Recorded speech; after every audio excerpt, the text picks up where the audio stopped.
Hello guys, so ngayon tuturuan ko kayo kung paano mag-download ng SSS History Contribution sa ating mobile phone. Una, punta lang po tayo sa Chrome.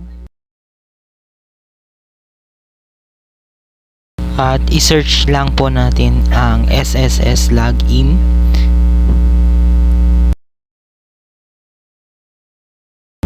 Then click lang po natin itong My SSS. Siguraduhin po nating may account na po tayo sa SSS. I-login lang po natin ang ating user ID and password. Pagkatapos po nito ay i-click po natin yung login. Dito po hingian po tayo ng OTP. Isi-send po nila sa mobile number na ating ni-register sa paggawa ng ating SSS.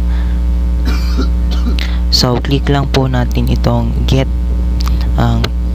PIN.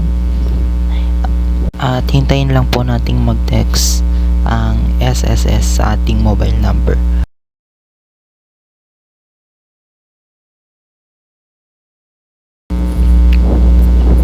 So ito po, nag-text na po yung SSS OTP.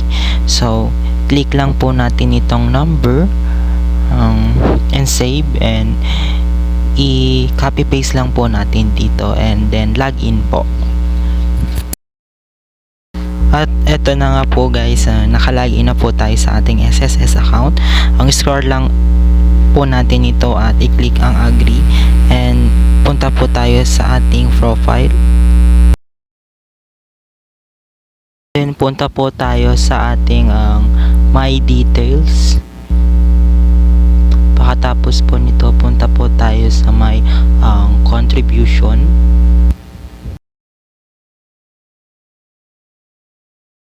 So dito guys, makikita po natin ang ating SSS History Contribution. So para po ma-download natin ito, i-click lang po natin ang tatlong dots sa itaas. Pagkatapos po, punta po tayo dito sa share. I-click po natin itong print.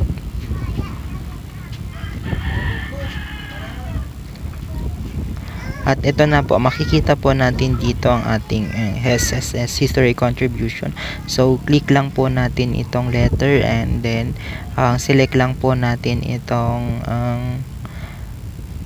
ISO A4. So dito makikita po natin na naka-PDF na ang ating SSS History Contribution. So pwede na po natin itong i-print.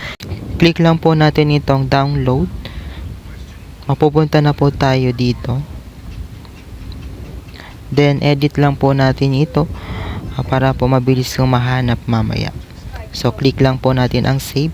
So tapos na po. Para makita natin ang ating file, punta lang po tayo sa file manager. Click po natin itong document at click po natin itong PDF sa gilid. At click po natin itong SSS Portal Dashboard 23. Then ito na po yun, pwede na po natin itong ipaprint sa pinakamalapit na computer shop.